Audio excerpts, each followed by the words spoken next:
Hey guys, so today's video is just me doing a quick review of these fabric markers. I had a Halloween costume I had to make for my daughter, and we ended up drawing some flowers onto her dress for character day at school.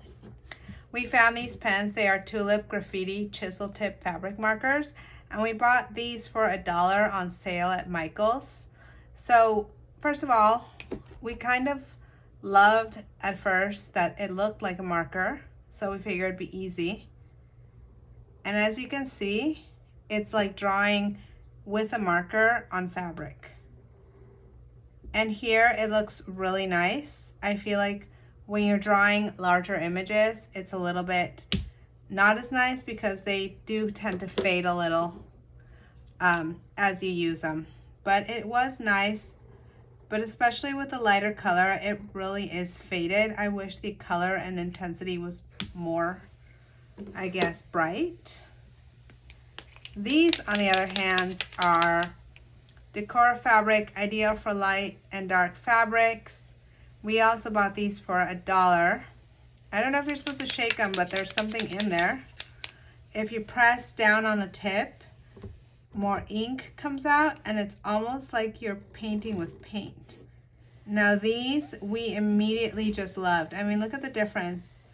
It's such a nice way to color your fabric rather than having this light, almost like coloring with regular markers. I thought these we absolutely loved. This is yellow, it's a little bit lighter, but even the intensity of yellow we feel is better compared to the marker color. So for us, if we were to ever do another project like this, we would definitely prefer to use these pens, Deco Fabric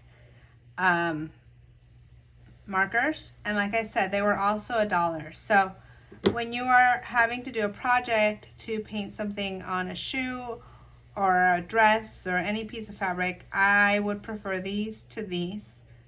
The only thing is that you do have to check them. People like to test them, and some of them were already worn out when we bought them. So that's definitely was the downside of it. I feel like the tip wears out a little bit more. So this is just another piece of fabric that I had. Thought I would test out what it looks like compared to like a cotton fabric. And you can tell the difference, how smooth it was on the cotton and how grainy it is on this. And let's try the markers now. Yeah, see the marker, I feel is a little bit better on this fabric than it was on the cotton. So it's also the material that you use and your preference in markers, but that was the difference. You can tell how much neater these markers are than that tip area right there. Do you see that? So different variations, I definitely recommend them for $1. They were a perfect deal. They do have these sets of like prime colors for $8, which was also a good deal, especially if we can get them on discount. But I just thought I would share this project and have you guys see what the difference is if you're trying to color fabric with fabric pens. Thanks for watching.